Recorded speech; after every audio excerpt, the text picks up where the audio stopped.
This is the game of Rassilon. Hello, ladies and gents, boys and girls, people of all ages, sexualities, and identities. Welcome back to another Doctor Who review. And today's Doctor Who review, for the final time this night, is The Five Doctors.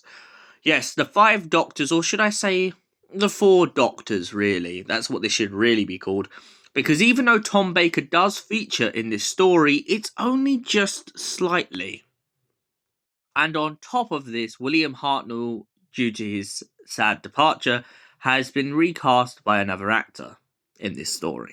However, I would love to give full credence to that actor because this actor in this story, Richard Hundle, absolutely kills it as the First Doctor. He has that kind of grump. He really fully understands how to portray the First Doctor in this story, and it really shows. So what is the Five Doctors about? Well, the Doctor is in Orion system, and he's on a planet, and he's just looking out at the Eye of Orion and enjoying some lovely peace whilst Turlough decides to do some kind of interpretation of the landscape. However, when Tegan comes out to go and see him, all of a sudden he begins to feel very strange, like a piece of him is being pulled apart. And that's when he starts to notice that something isn't quite right with his other selves. It's like they're being plucked out of time. Or, as the Fifth Doctor likes to put it, like melting ice caps, he feels like he's fading away. It turns out, though, he's not far from the truth, as it turns out his first four incarnations are being plucked from their timeline. The First Doctor from a lovely garden, the Second Doctor from bumping into the Brigadier, the Third Doctor whilst out on the road, and the Fourth Doctor, well, the Fourth Doctor does definitely try to be plucked out of time, but due to the kind of funny circumstances in which a certain character who we will not name straight away tries to pluck him from his timeline, chooses the worst point in time to try and pluck the Fourth Doctor out of his retrospective timeline. He tries to pluck him out whilst he's having a nice bit of punting. So, yeah, sorry, Four, but you're kind of falling off of a boat constantly and almost falling into the water. But however, back to the First, Second, Third, and Fifth Doctor, they all end up being put into the game of Rassilon. Yes, they have been plucked out of their timelines and dropped exactly in the death zone. The First Doctor bumps into Susan and they both get chased down a hallway by a Dalek. Now, it's not quite clear when in the timeline Susan is plucked out of, but she definitely recognises her grandfather, and the pair of them manage to thwart the Dalek by chasing it down a hallway and getting it to shoot laser bolts into mirrors and killing itself. That's when the First Doctor suddenly realises as the wall breaks down that they are in the death zone on Gallifrey. The Second Doctor was on his visit to the Brigadier when all of a sudden they get plucked out of time. Then they find themselves being attacked by arms in a wall, which are of course the Cybermen, and on top of that they eventually find themselves being chased down by Yeti. It seems that all the Second Doctor's fears seem to be coming true, as he encounters Yetis and Cybermen alike in the Death Zone, also crossing over many different difficulties that come his way. The Third Doctor comes off of the road in his Bessie and finds himself having to save Sarah Jane Smith, who has also been put into the Death Zone. Sarah finds herself in the Death Zone after being warned by K9 that she shouldn't go out. Danger, Doctor, danger, mistress. But of course, being the inquisitive and very determined journalist that she is, she's more worried about her pride to go to work than about the fact that she's about to be plucked out of time. After falling down a hill, she starts arguing with the Doctor, not realising who it is. But then she's confused when she realises it's the Third Doctor, not the Fourth Doctor. Third Doctor explains that this is all kind of timey-wimey and the pair of them need to get to the tower. However, on their way up, they find themselves crossing paths with the Cybermen and manage to elude them when a robot starts to shoot them down with spears. This is a robot assassin and it has the ability to throw darts.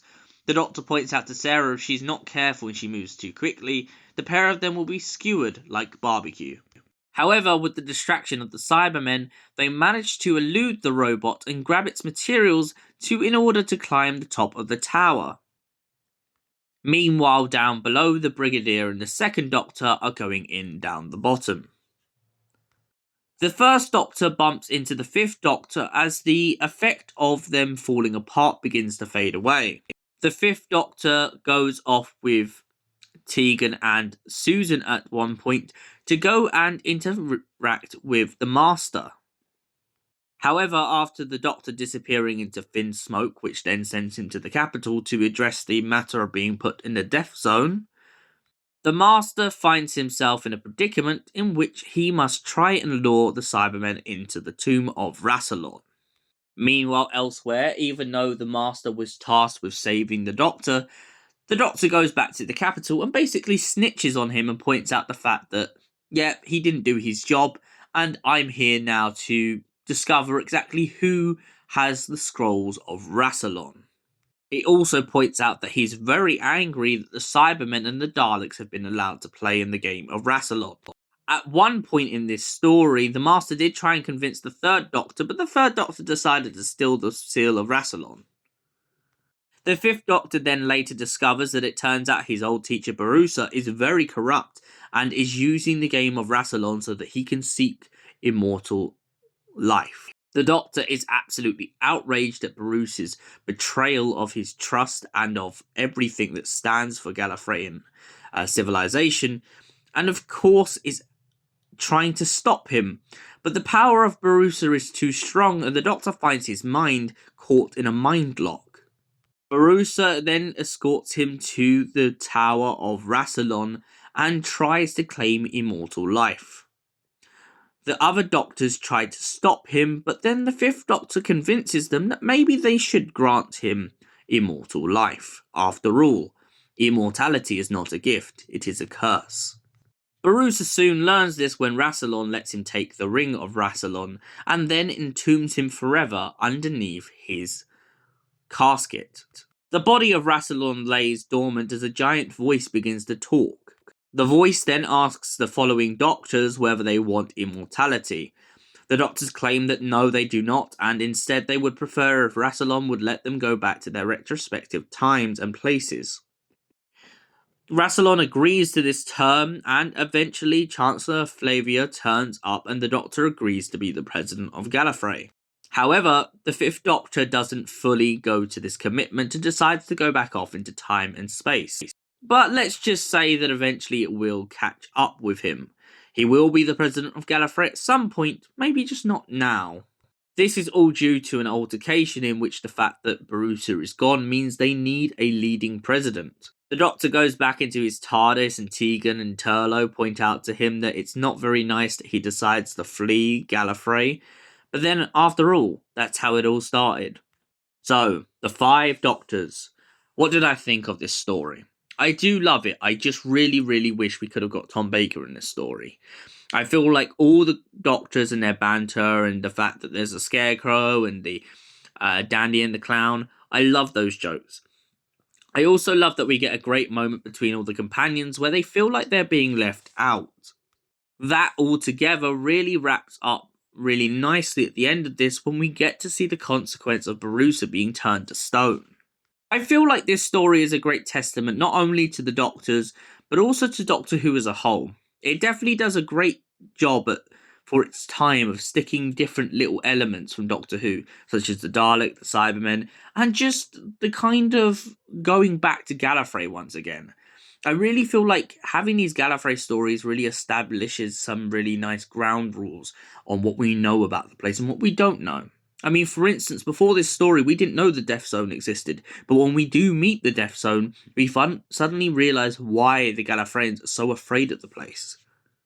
So what would I give it overall? Well, because Tom Baker's not in it, I have to mark it down just a point, and that's why I'm going to give it a 9 out of 10. Thank you for watching, and we'll see you in the next Doctor Who review. Until then, goodbye, stay beautiful, and have an incredible night, you beautiful people.